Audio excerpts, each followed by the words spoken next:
So, welcome to a lovely February 6th, almost February the 7th in about 23 minutes.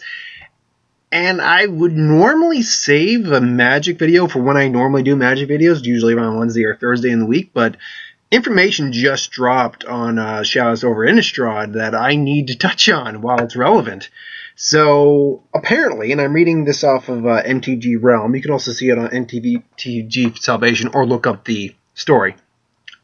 A person over in Holland was able to buy a pack, just a pack, of Shadows over Innistrad from someone who worked at Wizard of the Coast facility. Now, I'm assuming this guy who works over at Wizard of the Coast is probably going to get fired, because the Wizard really hates it when this shit gets leaked. They do, but, that being said, it's 15 cards, 16 if you include the double-sided face stand-in, which, yes, right off the bat, transforms back.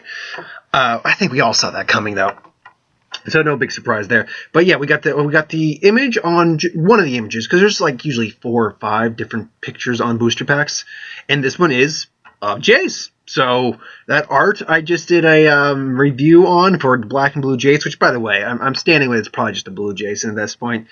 That's probably accurate. He's probably because if you look at the design of his wardrobe in this art right here, it's very similar. He's got his hood, but if you look at his undercoat, it's a little more Innistrad-y, if you want to call it that. But that being said, we got a lot to talk about, including the head topic, which I'll get to that when I get to the card that talks about it. But going over what they say, first off, flip cards are back. We got only one that's in this pack they showed. It's a werewolf card. The card is called Duskwatch Recruiter, which turns into Calahord Howler. It is a 2/2 human. If you pay 2 generic and 1 green, you can look at the top 3 cards of your library, and you may reveal a creature card from among them and put them into your hand, put the rest on the bottom of your library in any order. And same transformation cost as any other werewolf. At the beginning of your upkeep, if no spells are played, you transform it, which transforms to a 3/3 werewolf creature that creature cards you control cost 1 less to play. So there's a werewolf. Fun. It's great to see werewolves are returning. Not all of them return until the Wolfrin, and that's all well and good. Now, the Madness mechanic has returned. Now, this is an interesting little tidbit here. The Madness mechanic, oh man, when was the last time we had Madness? It's been a long time. People were actually speculating because someone asked Mark Rosewater on Botablog, I believe is his forum Twitter thing.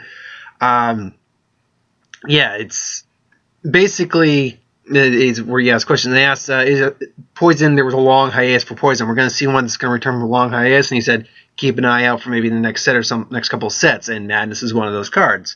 So if those of you who don't know what Madness does, which it's been a long time, Madness, one second, let me see if I can find the card again. It was Fiery Temper was the name of the card? Okay. So Fiery Temper is a 1 generic 2/2 red, deals 3 damage instant, deals 3 damage to target creature or player. Now it has its Madness cost. Now let me just get to the actual thing. Here we go, Fiery Temper. If you discard this card, exile it. When you do, cast it for its Madness cost or put it into the graveyard. Interesting.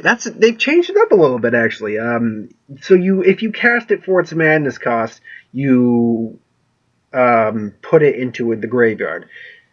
Or you can just, if you cast it for its Madness cost, when you discard it, basically you can't just discard and pay the cost. It has to be discarded from your hand.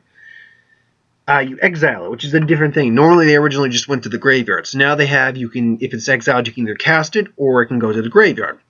Fair enough. And then we have one of the new mechanics. We have Delirium, which is if you have 4 or more cards in your graveyard, card types, mind you. It's the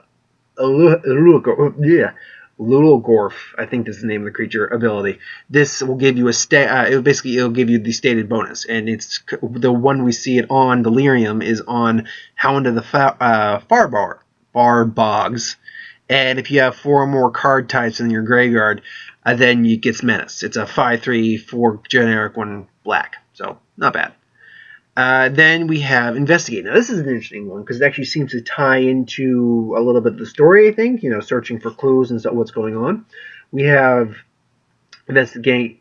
It's basically, let's see, where's the card that shows the, okay, here we go. On the card we have here, it's Explosive Evil. explosive. Expose evil. 1 generic, 1 white. Tap up to 2 target creatures. Investigate. You put a colorless clue artifact token into the battlefield. It's not an artifact creature, it's an artifact token. If you pay 2 generic, you can sacrifice it to draw a card. Basically, you sacrifice it to gain intel on the investigation you're conducting, more or less. So that's interesting because it lends credence to the whole there's something going on in Innistrad. Jace is here looking up things. Now, there is one other one that's not listing here, which I don't know why it's not listing. It's Skulk, which is basically like unblockable, but creatures can't be blocked. This creature can't be blocked by creatures with greater power. And it's on a 2/1 homunculus, which is interesting. It's not a zombie; it's a homunculus, and it's a 2/1 for 2, which it's an unblockable. It's going to see some play. The most unblockable creatures see play in some way, shape, or form. Ooh, excuse me. 1 second here. Now I'm going to go over every card individually real quick. I just want to make sure I find the yeah, there it is. Stitcher draw. Yeah, so is a draw.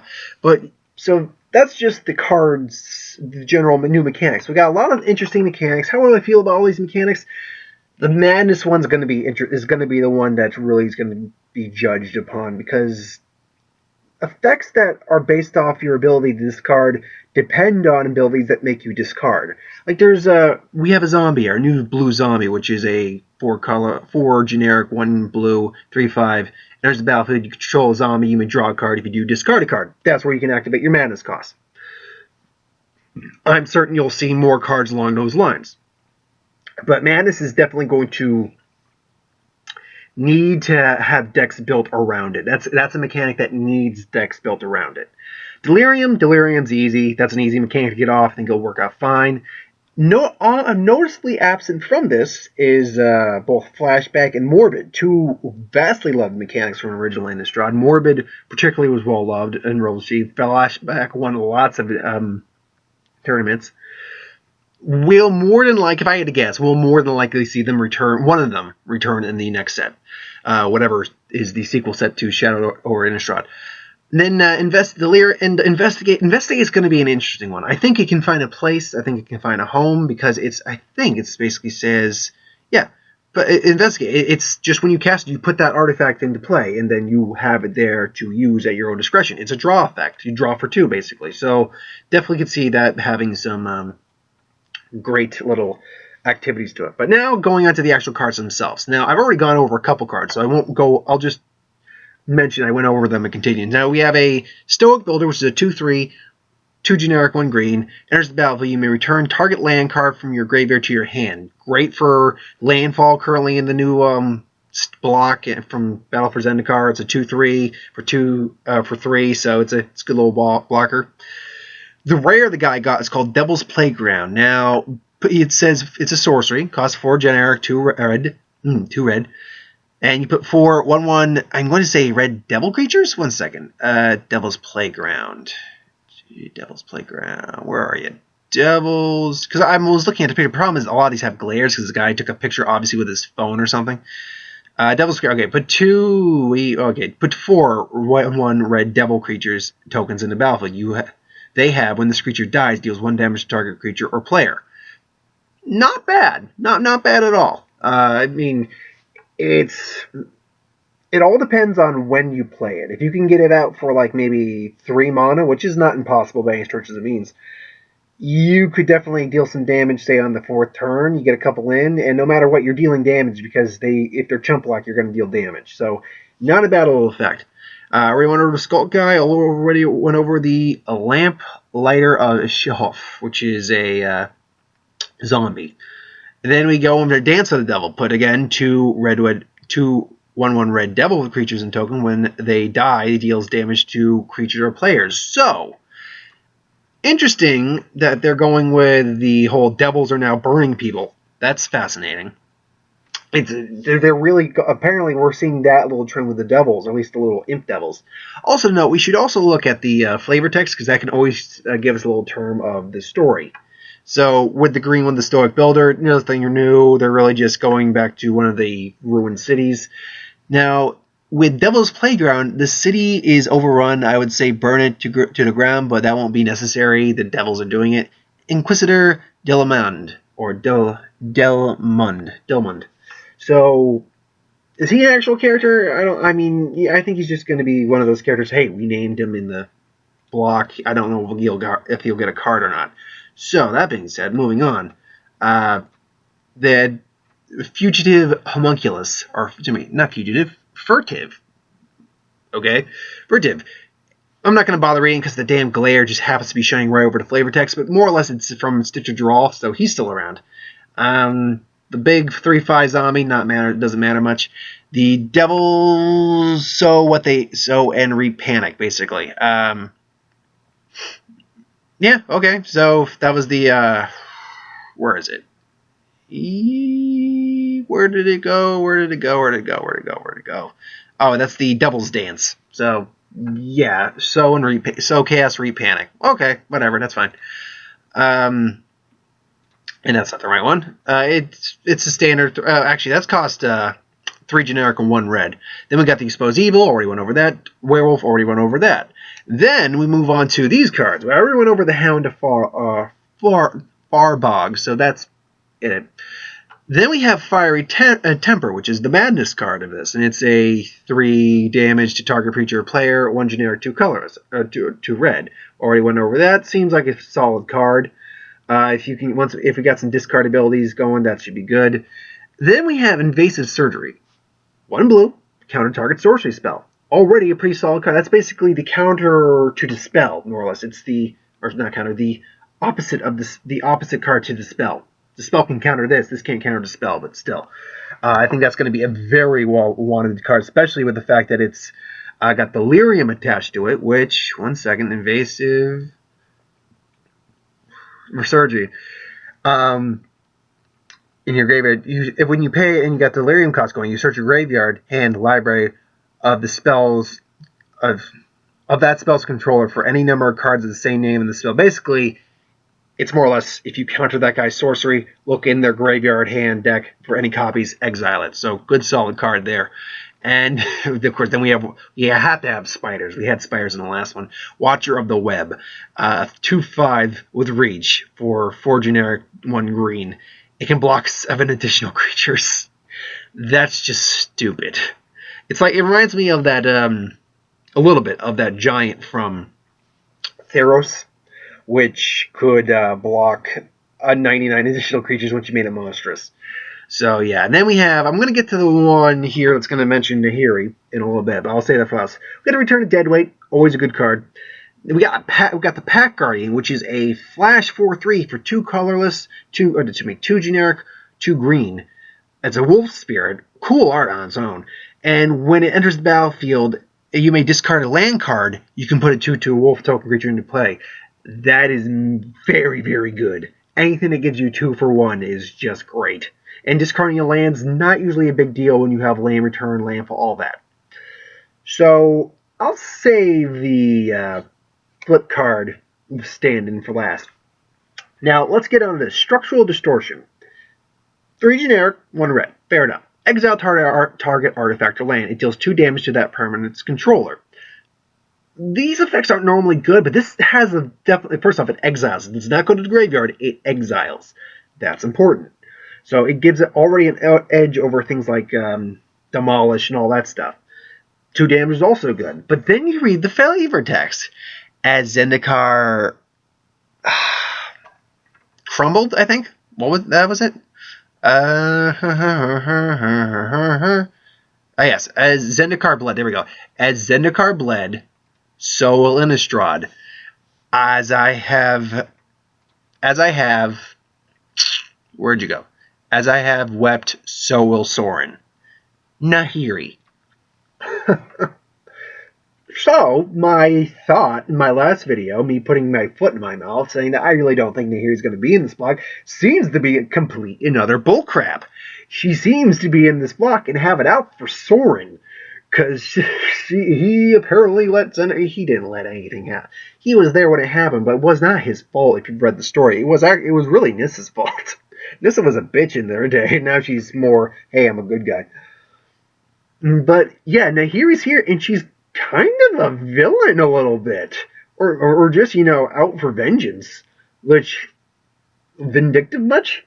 But another thing to note on that, first off, Jace is confirmed. We know Jace is because he's on the art. Nahiri is basically confirmed by this.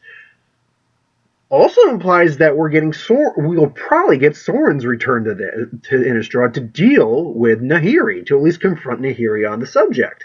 So that's three out of your five planeswalkers for the set.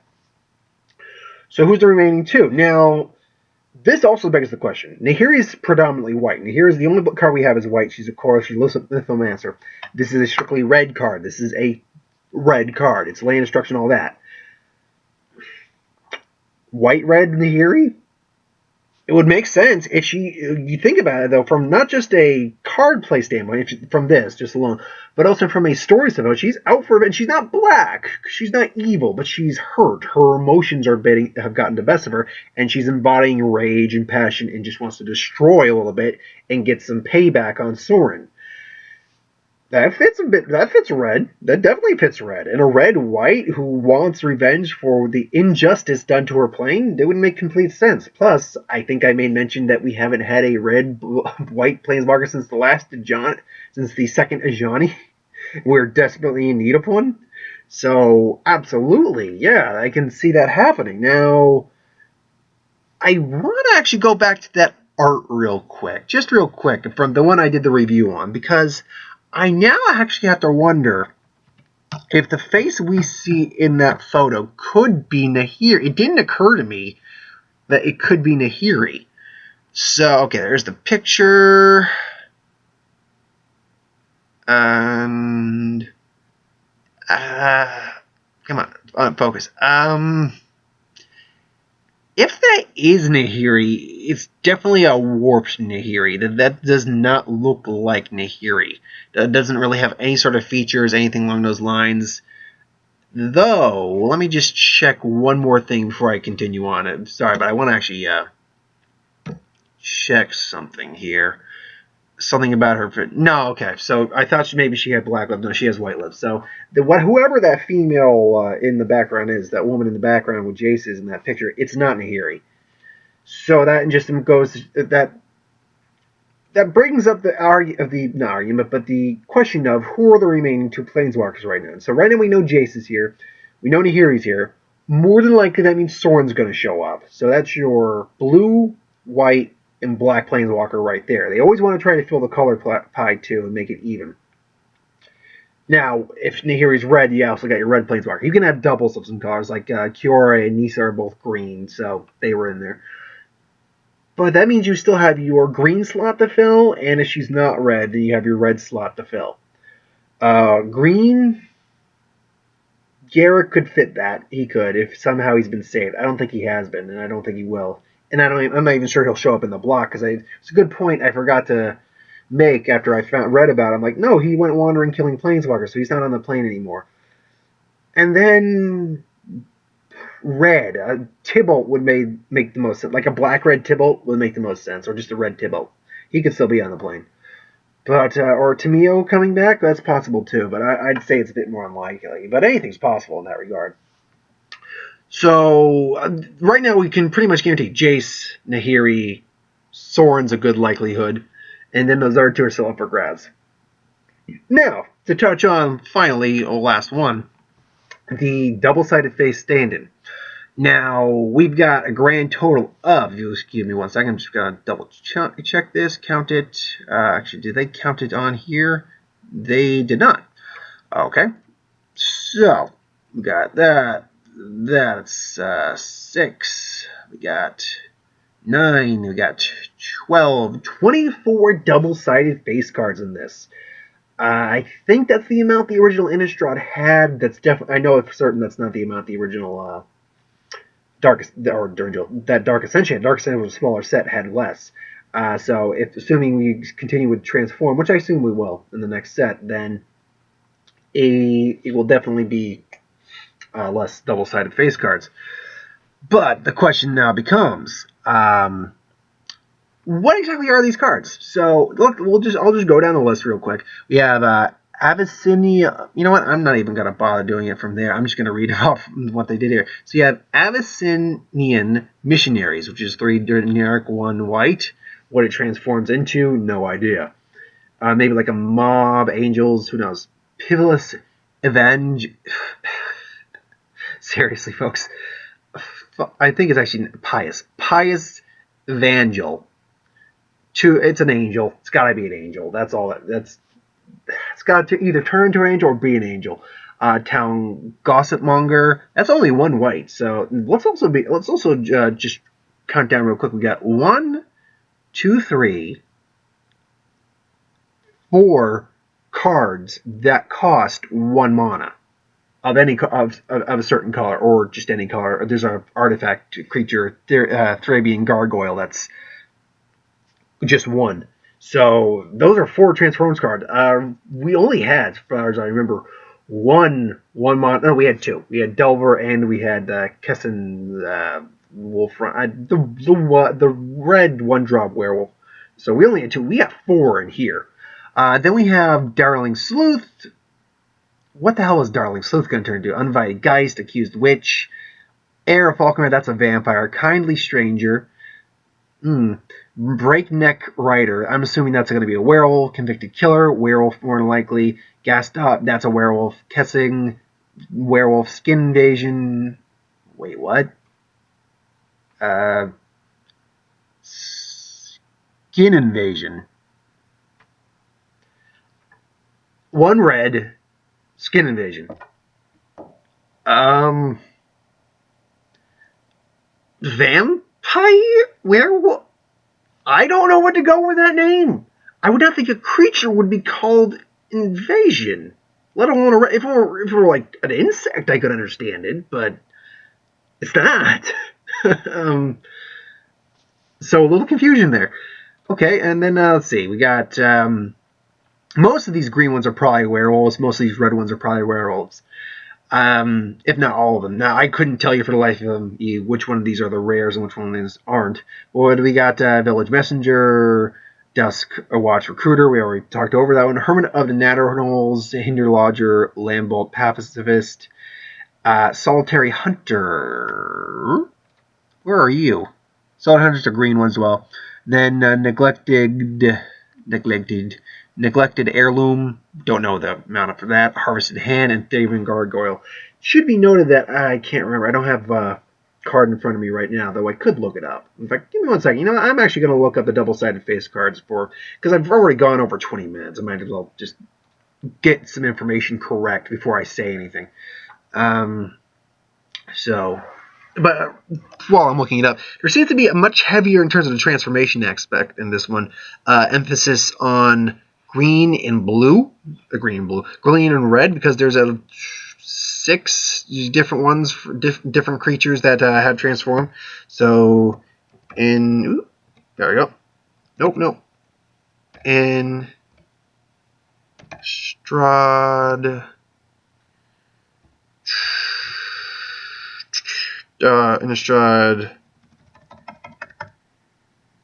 Double-sided. There we go. Double-sided face cards, side cards. Alright, so, and it'll give me images eventually, so let's see.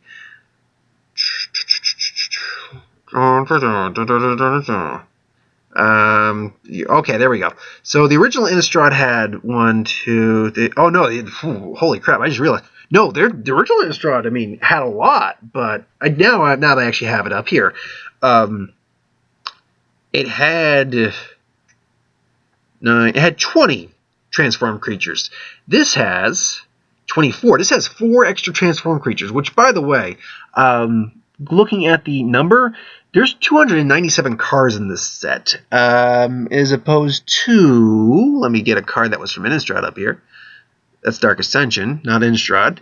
There's an Innistrad card. As opposed to the, where are you? Come on, number 260 something, I believe. 65 in the original Innistrad.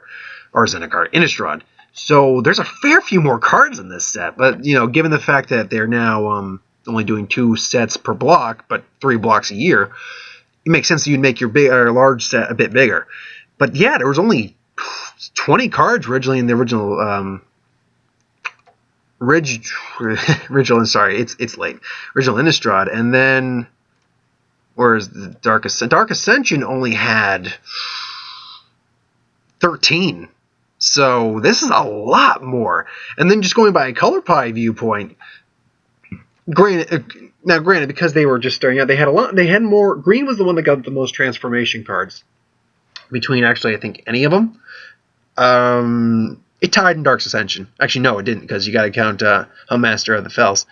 So, oh no, it tied because red also. So red and green got the most in both counts, and it seems to be the same in this one as well. Red and green is getting the most cards, but that would make sense, seeing as werewolves are a big part of this, of this world. So if you're going to have a lot of werewolf cards, you got to have a lot of transformation cards that represent the werewolves. Plus, they're both green and red creatures. So if it's not all of them, most of those creature cards, most of those green and red cards are werewolves, almost certainly. But it's interesting to see that not only is there more, but the color difference. There was only one red, 3 blue cards that transformed. There's 3 blue cards again. There's more white cards that transformed this time, which is interesting. Black cards was almost non-existent, had 2. At least got 3 this time, and 2 in Dark Ascension.